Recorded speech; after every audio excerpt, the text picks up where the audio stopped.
was a really difficult time when I left my job. I was worried how to manage my expenses, and I was not ready to join another job. I thought, why not go for a business? But I had nothing to invest and was totally blank on what to do. Then suddenly my old house gave me a great idea. Young entrepreneurs are ruling the world today, and why can't I? My old house was located at a small town area near to a market. So I can easily establish it as a perfect guest house for tourists. I ran to speak with my father. What's the condition of our old house? I asked. It's a complete furnished one, you know, but no one to take care of it. I think I should sell it off. What do you say? My father replied. I have a great idea. We can start a good business. We would just take some days to clean our house and give it the look of a furnished guest house. I would deal with clients, and we can even arrange food from a nearby eatery if they want the facility. My father was very much excited hearing this concept, and he too agreed to start the business with me. It was an inspiration for me, and I felt confident knowing my father would always be there with good suggestions. We started preparing a plan how to renovate the house, and even he consulted with an interior designer who incorporated a nice look for our house. I posted advertisements on Quicker, OLX, and other classified sites, and even developed a small website with good pictures and details. I myself was a good writer and posted some nice content that even helped me to carry out a better SEO. I got my friend who agreed to do the SEO with a minimal charge. He studied the competitor sites and prepared a cycle with 3 options. 1. What are the main things that are important to reach the target audience? 2. Distribute data effectively to get instant results. 3. Maximizing the duration value of the contents across various channels.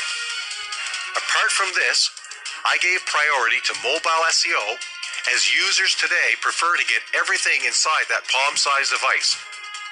It helped a lot to get good deals, and I realized the true importance of digital marketing. I didn't even miss out the pay-per-click option, and I was able to get more domestic clients earning huge profits that gave me the self-motivation to go ahead.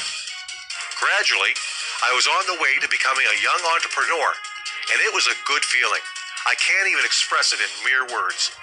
Today, I handle more than 5 guest houses with transport and restaurant facilities. Presently, my father is not with me, but his support in the beginning was a great thing I miss even today. I organize corporate tours today, dealing with international clients, and this is a great achievement in my whole life.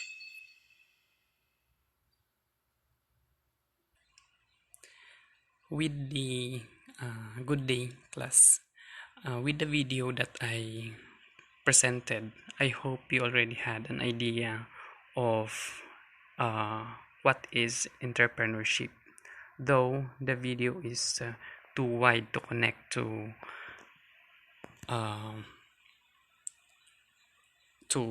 our lesson for today, the important thing is that you already got an idea of how an aspiring entrepreneur should act first. Yeah. So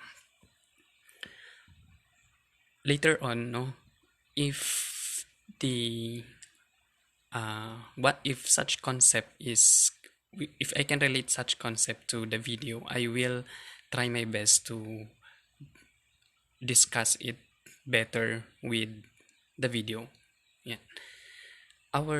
This lecture video is focused on the definition, origin, and the nature of entrepreneurship. Yan, yung content po ito ng module 1. Yan. Definitions of entrepreneurship. Okay, unang-una po, the concept of entrepreneurship has gone through an evolution or process that commenced with providing service in a feudalistic society. Kahit noon pa man, walang makakapagbigay ng sinasabi nating yung what do you call this term?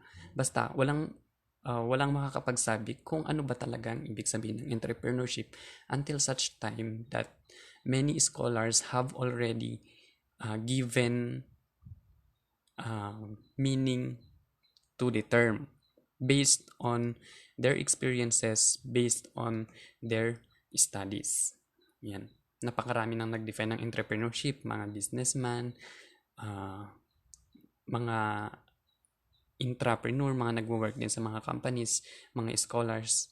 Ayan.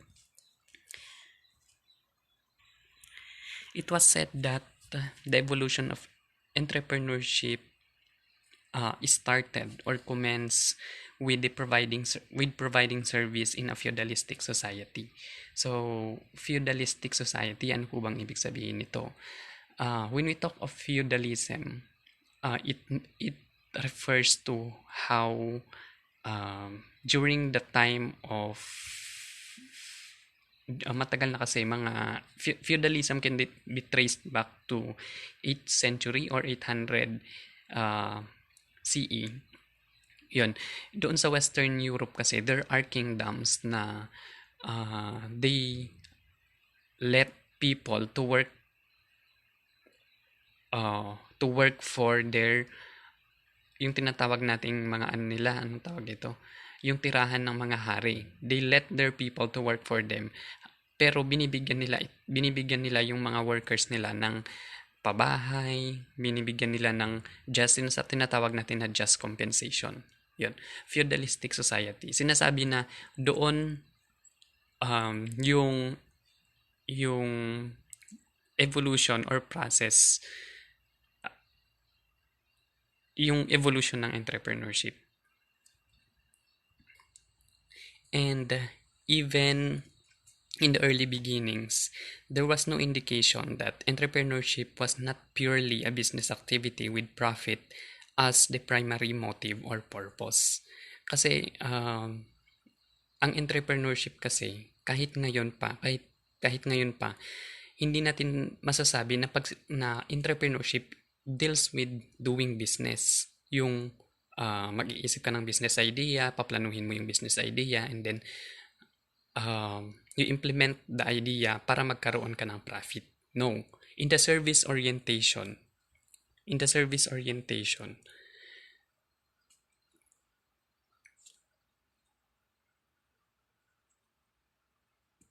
has evolved. Entrepreneurship has evolved into a kind of endeavor, still without definite bias as to whether an entrepreneur exists in the business that is purely meant for personal gain or simply providing services in general. Yun. Diba if you remember one of the topics doon sa NSTP ninyo, it is entrepreneurship. Yun. Tinatawag natin siyang entrepreneurship yung when we try to extend help to the community with our creative and innovative ideas. Yun, that we can call that as an entrepreneurship. So, until now, there was no clear definition of entrepreneurship. However, we know that the term can be associated with both, no, doing business to gain profit or simply providing services to the community or to other people. Yan. Entrepreneurship is also associated with innovation, which means new idea. Yon. Ano bang ibig sabihin ng innovation? Yan. When it is always twinned with the word innovation is always twinned with entrepreneurship, and it means new idea. Bakit? Kasi an entrepreneur is also considered an innovator. He generates a new and creative idea and then make it to something, transform it to something that is worth for a business, that is worth for profit. Yan. Ayon kay Joseph Schumpeter, entrepreneurship is doing things that are not generally done in the ordinary course of business routine. It is usually a phenomenon that comes under a wider aspect of leadership. Ano yung ibig sabihin nun? No? Not generally done in the ordinary course of business routine. Yan. Let's say, meron ka ng isang established business. You have an established business. Okay. After 5 years of your operation, you found out so many risks or threats in the business, and the only choice left for you is to strategize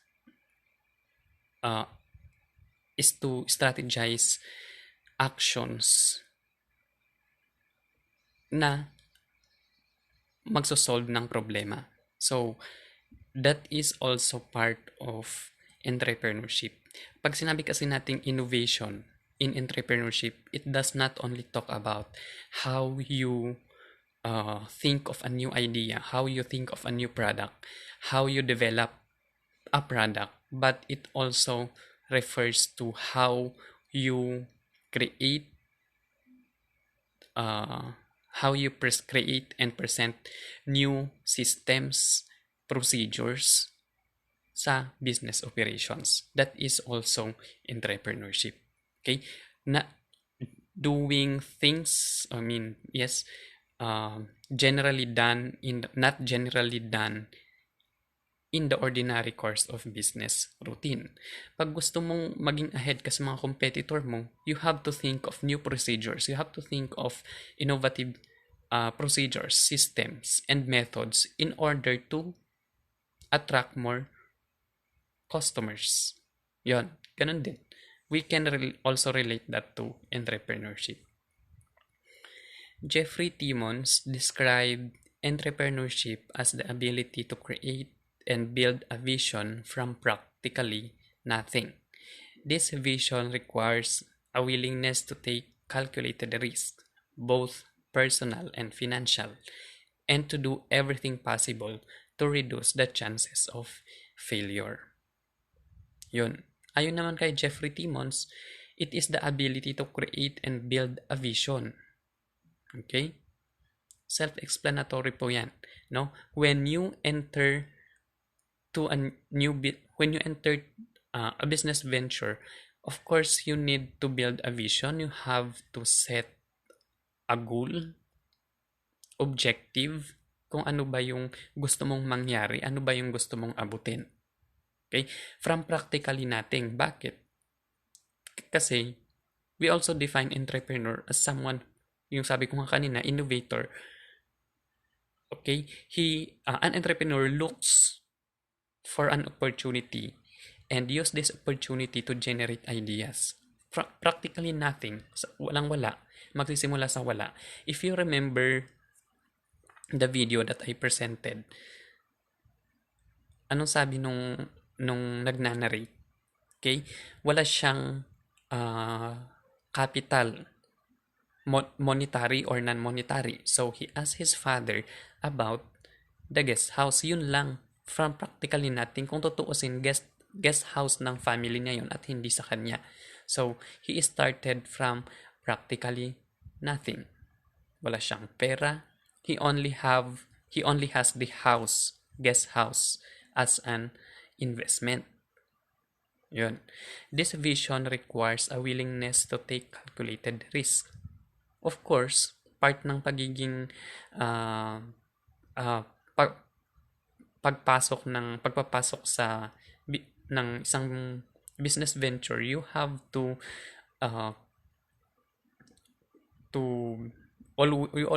you should always be willing to take calculated risks. Okay, take note of the word calculated. When you say calculated risk, hindi yung hindi ka magiging aggressive, hindi yung kung ano yung decision mo, ano yung unang naisip mo, yun na yun. You have to calculate the risk that or the consequences of your actions. Calculate.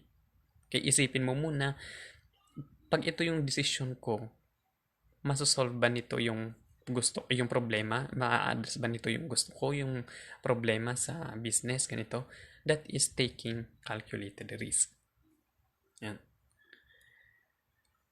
Albert Shapiro also defined entrepreneurship as the organizing and recognizing of social economic mechanisms to turn resources and situations to practical account. Okay, organizing and recognizing social economic mechanisms. Let's say these social or economic mechanisms, you have to identify the opportunity. You have to identify the needs of the people, the needs of the market, or the needs of the community. Social economic mechanisms. You have to organize and recognize. No? Yung organize and recognize, papasok doon yung business planning. Okay? To turn resources in situations to practical account. Yan. If you have the resources, if you were able to identify the needs of the people, you need to identify the resources. Itong idea ko na ba to, may mga gagamitin ba ako? Raw materials, technology, human resources, financial resources. Yun. You have to combine all these resources with your business idea para ma-achieve mo yung gusto mo to bring these resources, these social mechanisms into a practical account. Yeah. Entrepreneurship is a process of creating something different with value by devoting necessary time and effort, assuming the accompanying financial, psychic, and social risks, and receiving the resulting rewards of monetary and personal satisfaction. Yan. Process of creating something different. Yan. Ito na yung sinasabi ko kanina. Creativity and innovation. If you are an entrepreneur, hindi, for example, you decided to conduct a general cleaning at home. Yun. Kapag may nakita kang mga sakos, may naipon kang sako-sako ng plastic bottles that are recyclable. If you think as an entrepreneur, hindi mo siya iipunin at dadalhin sa junk shop para magkapera. If you are an entrepreneur, you have to think of something na something new. Ano ba yung magandang gawin para sa mga ito para magkapera ako? Aside from bringing it directly to the junk shop to earn money. Okay? If you think as an entrepreneur, you reuse, you recycle, you think of you think of something na panggagamitan mo ng recyclable plastics na yun, ibenta mo para magkapera ka. That is creating something different with value. With value, ha? Hindi po yung nag-create ka ng something different daw, ganito. Gumawa ka na lang, pero wala namang value, wala namang worth yung ginawa mo. Okay? You have to you have to remember that if you in entrepreneurship, if you have to create or make something new, make sure it is worth for money. It is worth for the customer satisfaction. Okay? Now, who is an entrepreneur? Yan. Kadalasan, or marami pa rin sa atin, they are confused. They are still confused with the difference of entrepreneurship and entrepreneur. Okay? Entrepreneurship, as we defined a while back, process. Yan. And entrepreneur is the person engaged in entrepreneurship. But this question should be answered with the qualities, the attributes of an entrepreneur. So, alam na natin, entrepreneur, who is an entrepreneur? A person engaged in entrepreneurship, but who is really an entrepreneur?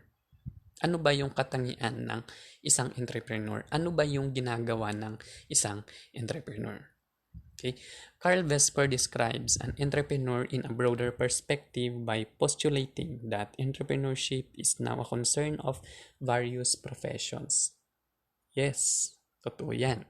Kaya nga sabi ko kanina, entrepreneurship was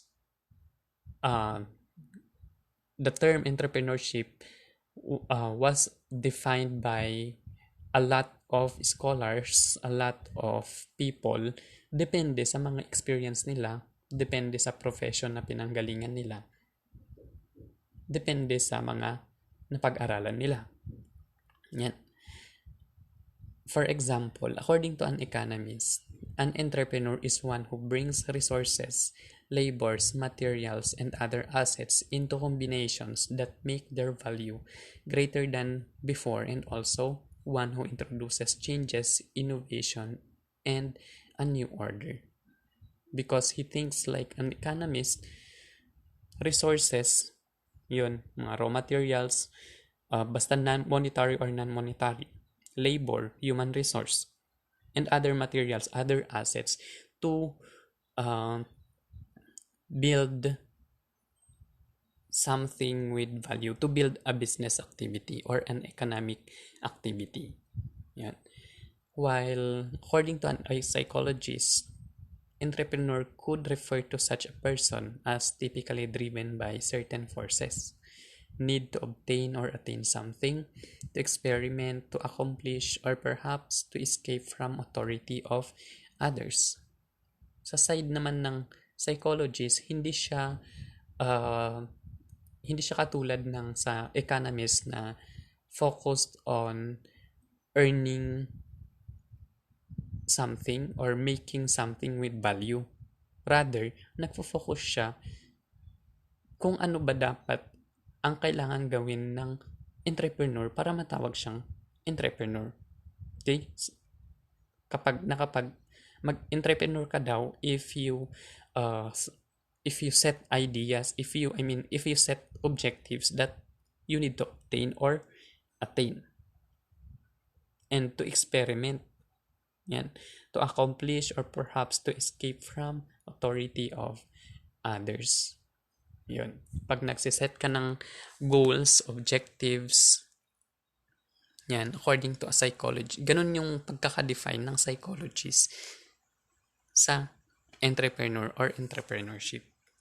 Yan. According to a businessman, an entrepreneur appears as a threat, an aggressive competitor. The entrepreneur may be an ally, a source of supply, a customer, or someone good to invest in. Ayun naman daw ang entrepreneur according to a businessman. While according to a capitalist philosopher, an entrepreneur is one who creates wealth for others as well, who finds better ways to utilize resources and reduce waste, and who produces jobs others are glad to get. Yan, kapag pag entrepreneur daw, nagki-create ng trabaho para sa ibang tao. Hindi lang siya yung yumayaman dahil siya yung capitalist. Hindi lang siya yung yumayaman, rather, he also thinks of other people. Yan. For example, isa kang entrepreneur, yumayaman ka, mag-i-invest ka sa iba, sa business ng iba, para matulungan mo rin silang mag-earn ng wealth or ng kayamanan. That is an entrepreneur to a capitalist philosopher. According to Robert Nelson, an entrepreneur is a person who is able to look at the environment, identify opportunities to improve the environment, marshal resources, and implement action to maximize those opportunities. This is what I've been telling a while back. Pag ang entrepreneur daw, tinitingnan niya yung environment niya, to be specific, to be exact, yung community kung nasaan siya, or yung community na target niya, titingnan niya yung community na yun. And then, after that one, he has to identify the opportunities. Yan. Opportunities to improve the environment. Ano ba yung opportunities na to? Yung mga resources. Kung meron bang, kung feasible ba magpatayo ng business dito? May opportunity ba dito? May mga target. Nandito ba yung target market ko? Nandito ba yung supplier ko? Nandito ba yung pagkukunan ko ng raw materials? How about the technology? Yun. Identify opportunities to improve the environment. Then, after identifying these opportunities, these resources, the entrepreneur needs to marshal resources. Pag sinabi natin marshal, combine niya yung mga resources na yun and to implement an action para ma-maximize yung opportunities na yun. Okay? Magpaplano na siya ng negosyo, and then after planning, pwede nang i-maximize yung opportunities na yun by starting up a business. Yan. For example, class, when I was a student, I also tried going to extension programs. We went to, I remember this community somewhere in Santa Catalina. Kasi igid ngamin ti baybay. We also tried to conduct an assessment survey. Sabihin na lang natin that the assessment survey is a process or a way of identifying opportunities. Yan, because we find out that the place is good. Maganda yung yung place para sa mga sa kasava. Yun. Sa kasava kasi nga ang tawag dito. Yung buhangin. Okay. Madaling tumubo ang ang kasava. So, with the assessment survey, tinan rin namin yung mga feasible na business doon. Pwede rin ang fish pond. Yun. We use the assessment survey to come up with an extension program like initiating the cassava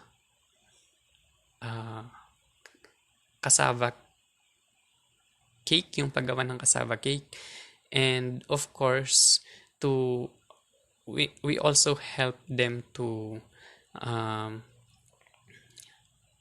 build connection with government agencies like the Department of Agriculture to provide them the resources in starting a fish pond at yung mga itatanim na kasaba sa lugar na yon. So that is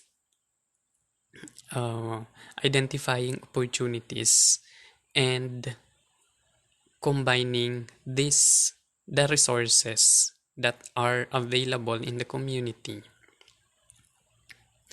to implement an action. Yung implement an action naman kasi, that is our objective in conducting the extension program, to help the people in the community na magkaroon ng business, because isa yun sa mga na-identify namin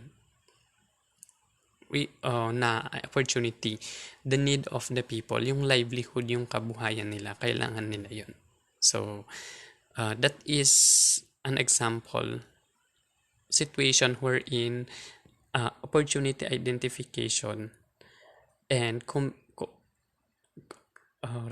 resource combination were applied. Yeah. And according to Dr. Orculio, an entrepreneur is someone who perceives an opportunity and creates an organization to pursue it. Yan. Again, paulit-ulit lang. Perceives an opportunity to maximize an opportunity and creates an organization. Yun ang ibig sabihin nito. of course, uh, when you implement your business plan, you really need to build if an organization. It starts with a small organization. Siguro sa una, oo, kaya mo mag-isa. However, in the process, mahihirapan ka. There is a need for you to build an organization. Yan. Business organization.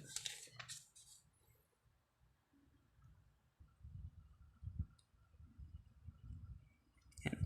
Origin of entrepreneurship, or I am referring about the etymology of the term entrepreneurship. The term entrepreneur or entrepreneurship originated from French verb entreprendre, that is entreprendre, I think, which means to undertake. There are also other terms an entrepreneur has that it can also be translated to mean between taker or go between. Cited as typical example reflective of the term entrepreneur as go between or between taker is Marco Polo, who attempted to establish trade routes to the Far East during his time. Also, Lloyd Shevsky, in his book entitled Entrepreneurs Are Not Made But They Are Born, parang ganun, dissected the word entrepreneur into three. Entre means to enter, pre means before, and neur means nerve center, leading to a definition as someone who enters a business, any business, in time to form or change substantially that business nerve center.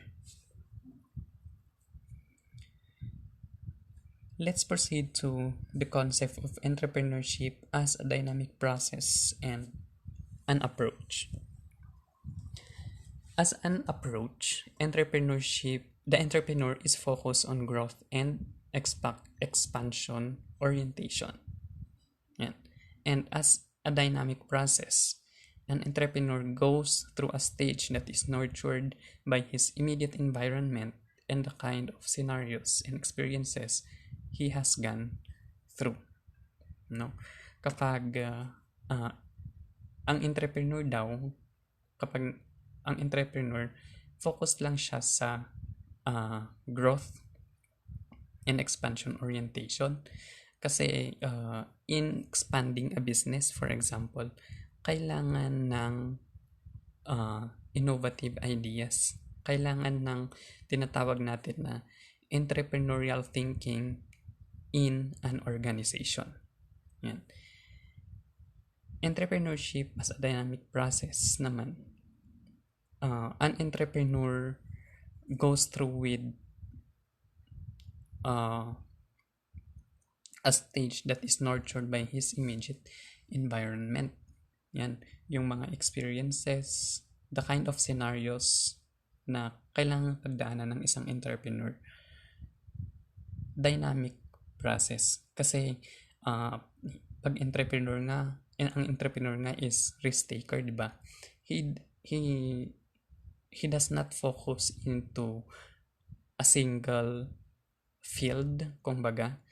Kapag entrepreneur, kailangan you are good at everything, like in the operation and in the production. Let's use the core functions in business operation.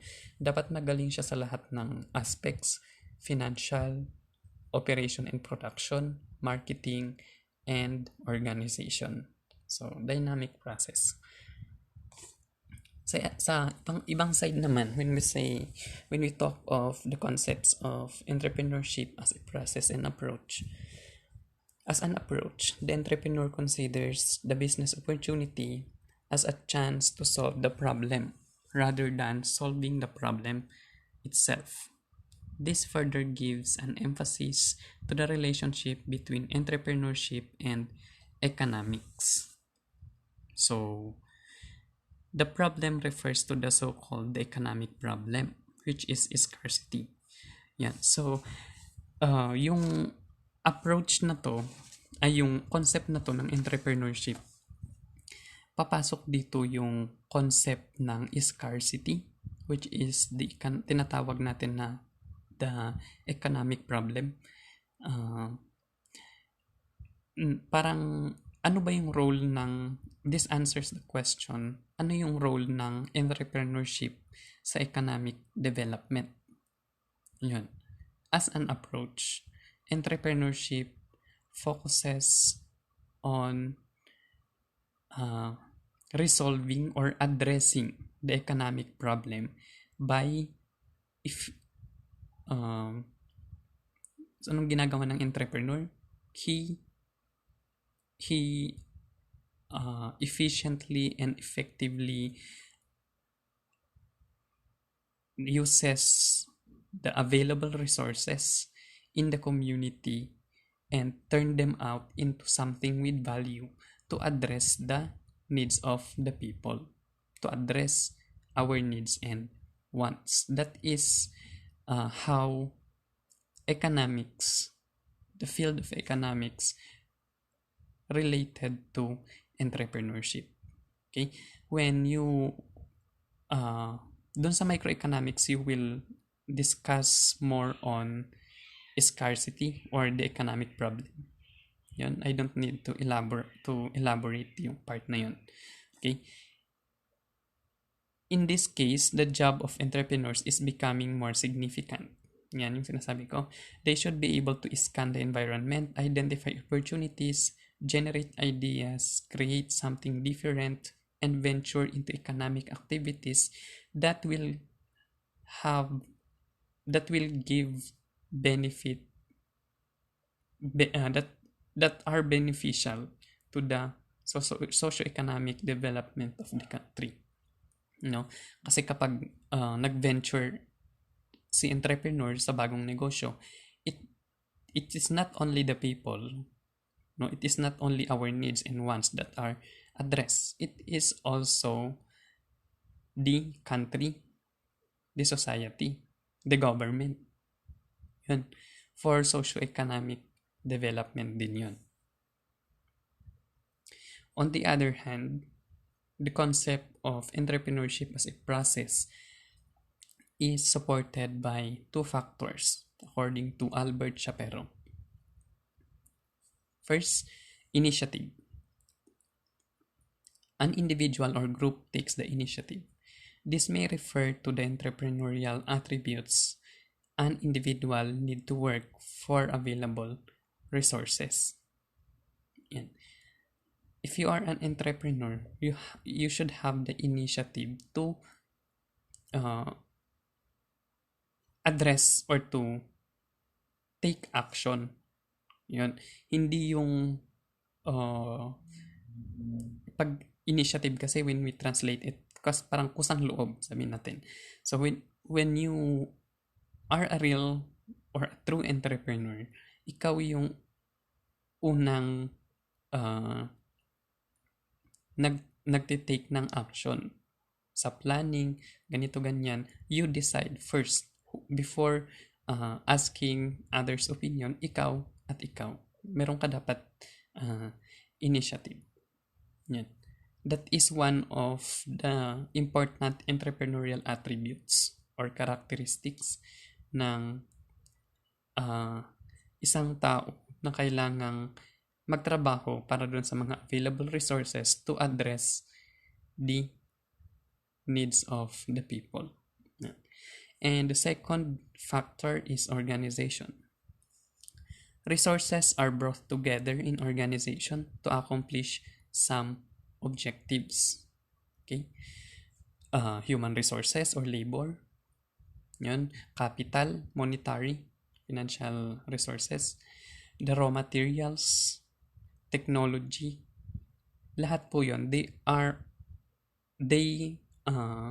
When combined, they create an organization. Yun. So, entrepreneurial as a process, simply, pag pumasok ka sa uh, pag naging entrepreneur ka, hindi yung isang bagsakan lang nandiyan na lahat. No. Entrepreneurship deals with processes. Yan. And yun nga, according to Albert Shapiro, mayroong dalawang factors na kailangan. It is the entrepreneurial attribute, which is the initiative, and the organization, which includes the resources you need to build up an organization. The socio-economic benefits from entrepreneurship. There are 8 socio-economic benefits. Yan. And the first is promotes self-help and provides employment. Through entrepreneurship, the spirit and culture of self-help, self-reliance, and self-sufficiency among citizens of nations is addressed. In the process, every entrepreneur helps or assists the government not only by providing employment for himself, but also for providing employment to those employed by the firm. Yan. So, it provides employment to the community. Yan, kapag sa entrepreneur, na kapag naging successful na naipatayo niya yung plano niyang negosyo, hindi lang yung sarili niya yung natulungan niya in terms of pagkakakitaan. However, na-extend pa sa ibang tao. Yan. Number 2, mobilizes capital. Every person that goes into entrepreneurship or puts up his own business means releasing or mobilizing capital that should fire up the economy. Yan. Idle capital kept in the vaults of households will now be mobilized and pumped into the financial system in the economy, which means more business options for others and more income or returns for the capital owners themselves. Okay? Capital mobilization, no? When mobilizing capital includes not only the entrepreneurs but the government, the economy, yon, and other businessmen. Kapag kasi na-mobilize yung capital class, nag-o-open siya ng, for example, sa entrepreneur, pumasok siya sa bagong negosyo, it will open an opportunity for other businessmen to start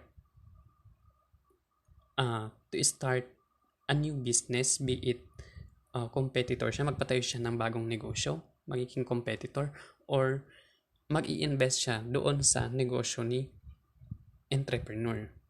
Yon. So, mobilizing capital.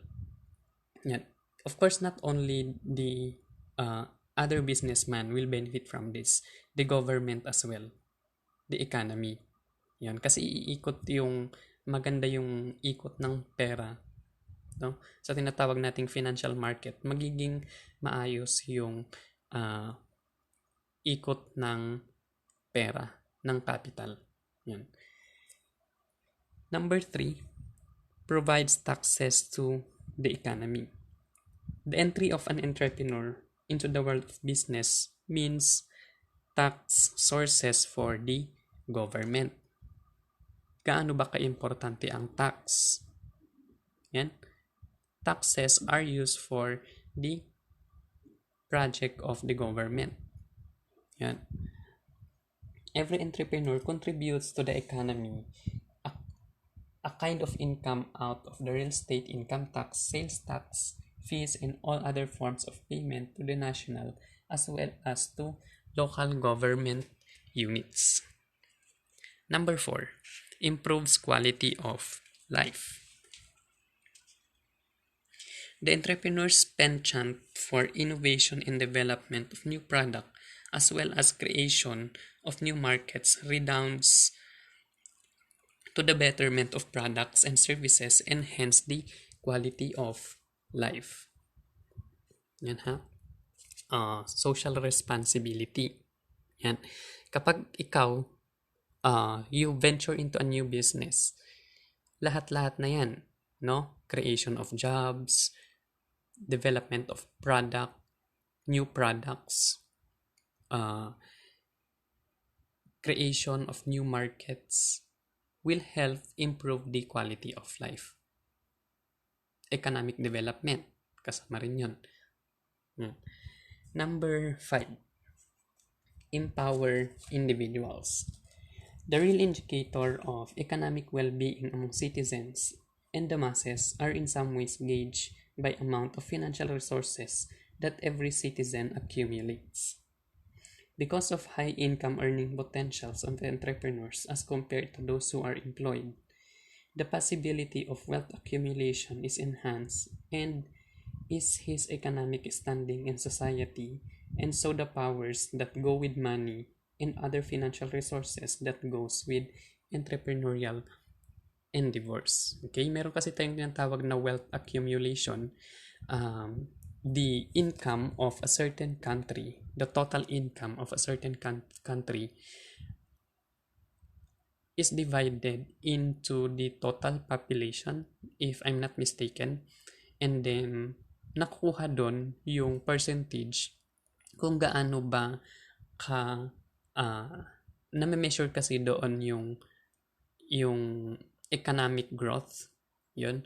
Meaning, kapag yung kaunti lang yung percentage ng bawat isang citizen, that means there is a need to fire up the or to boost the economy.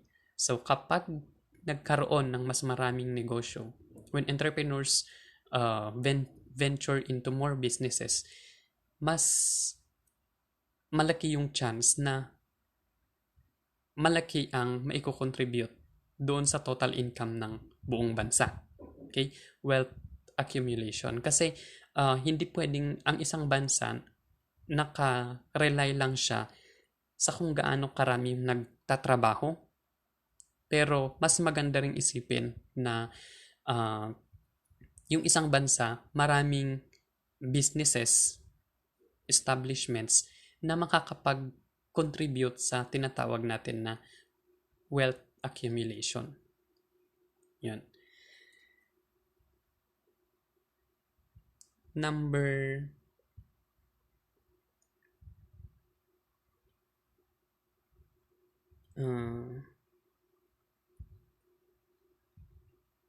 6, enhance national identity and pride. The quality and the quantity of products and services produced by every entrepreneur is a source of pride and identity for a country. It is not only the entrepreneur that directly benefits from his or her entrepreneurial endeavors, but the country also takes pride in honor that goes with it. Okay? Imagine if you were able to invent something that is new in the market. Hindi lang pride, hindi lang ikaw yung mabibigyan ng honor. Yan. You also give pride and honor to the country. Yan. So enhance national identity and pride. Yung ganito, yung product na to nanggaling to sa Pilipinas. Okay? National identity and pride. Isang example nito, class, is the race for the invention of vaccine for coronavirus disease. Yun, for novel coronavirus. Yun, nag-uunahan yung mga bansa na makapag-invent or makapag-experiment ng isang mabisang bakuna to cure COVID-19. Kasi, ang isang habol nila dyan is to, aside from the person na makaka-experiment ng vaccine, ang habol nila dyan is yung tinatawag natin na national identity. Okay. Number 7, enhance competitive consciousness. Yan. Innovation, being the essence of entrepreneurship, is a catalyst to a consciousness and culture of competition, which in the long term breeds quality and international or global competitiveness. An entrepreneur, therefore, does not only bring competitiveness for his products and services, but it goes with it an aura and image that can benefit other people or sectors as well. Okay? Enhance competitive consciousness. How important is competition or competitive consciousness? Kasi kapag uh, merong competitive consciousness na tinatawag natin, nagiging quality yung nagiging nagkakaroon ng quality yung isang action, yung product, for example. When an entrepreneur, for example, nag-venture sa bagong negosyo, pumasok sa bagong negosyo, ano tawag dito, magbuboost yan ng competition among other businessmen, among other entrepreneurs, which is good in the sa in the side na sa side na the product is becoming of good quality kasi napakaraming entrepreneur ang nagkukompetensya sa market. Okay? Enhance competitive consciousness. Hindi lang siya within the country. For example, okay, let's again take the vaccine for COVID as an example. Okay, na-invento ng Japan yung vaccine. Okay, na-invento ng Japan yung vaccine. May isang scientist na naka-invento ng mabisang vaccine from Japan. It will enhance competitive consciousness among other nations. Okay? Maggagalaw ang US, gagalaw ang Australia, ang China, and of course, yung nasa isip nila is to make the better vaccine doon sa ginawa ng Japan. Okay? Competitive consciousness. Next, number 8, enhances equitable distribution of income and wealth.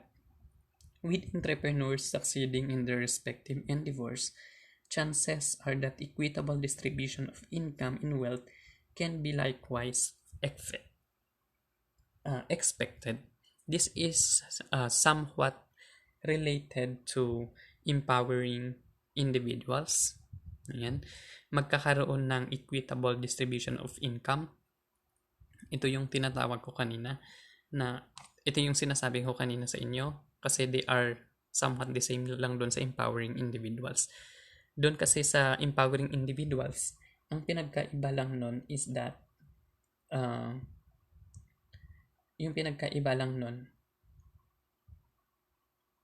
yung sa empowering individuals kasi high income magkakaroon ng tinatawag natin na high income earning potentials of entrepreneurs as compared to those who are employed. And yung possibility lang ng wealth accumulation, while in enhancing equitable distribution of income and wealth, mabubos yung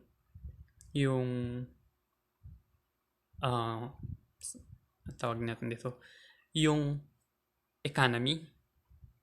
Okay? Mas magkaroon ng clearer measure ng economic growth and development through equitable distribution of income and wealth. Okay? Those are the 8 socioeconomic benefits from entrepreneurship. And the last, I just want to add this, since we are already talking about the socioeconomic benefits, it is also important to and it is also important to study the development and growth theories related to entrepreneurship. Yan. Kasi ang entrepreneurship, napakaraming role yan when it comes to economic development. However, these theories explain how businesses, how, especially in the innovation theory, how innovators and entrepreneurs important in economic development. Una is the laissez-faire theory. Okay, this theory of economic growth and development explains that the government should not interfere in economic activities na maa-achieve ng isang country ang economic development even without the interference of the government.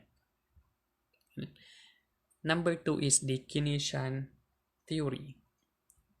This theory explains that the government, in contrary to the laissez-faire theory, Keynesian theory explains that government plays a vital role in economic development. Ricardian theory. This was conceptualized by David Ricardo, and according to David Ricardo, economic development is because of giving importance to agriculture. Yan. Harrod-Domar theory, conceptualized by Harrod of England and Professor Domar of US, claims that more products can be produced through the use of machines. Okay? Mas maraming mapuproduce na product through the use of machines, and this theory is already believed by several companies in the Philippines already. Yun. Example nito, Gardenia. Yan. When you go to Gardenia, Gardenia Bakeries Philippines Incorporated, yung nagpo-produce ng quality sliced bread named Gardenia itself. Yun. Pag nagpunta ka doon, kaunting tao lang yung makikita mo doon sa factory nila. Puro machines yung gumagalaw. Yun. That because companies like Gardenia believed in the idea of Harrod and Domar. Kaldor theory by Nicholas Kaldor explains that the key factor to economic development is technology. The application of modern technology in the production of goods and services has been responsible for the economic success of highly developed countries. Sir, how is it different from the idea of Harrod and Domar? In the idea of Harrod and Domar class, they only focused on machines lang, doon sa machines na nakakatulong sa economic development. While Kaldor theory, doon pagdating ng time naman ni Nicholas Kaldor, nilahat na niya any form of technology nakakatulong sa economic development. And the last is innovation theory. Innovation theory was conceptualized by Joseph Schumpeter, and he explains through this theory, he explains that innovators and entrepreneurs are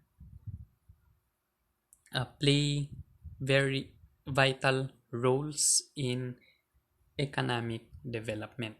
that without entrepreneurs, even if you have you have this technology, you have machines, you have other resources, you have the money, kung walang innovators and entrepreneurs, walang economic development. Walang mabubuong business organizations, walang economic development. That is the innovation theory of economic growth and development. Okay, that is how important these theories are when it comes to the field of entrepreneurship. Yeah.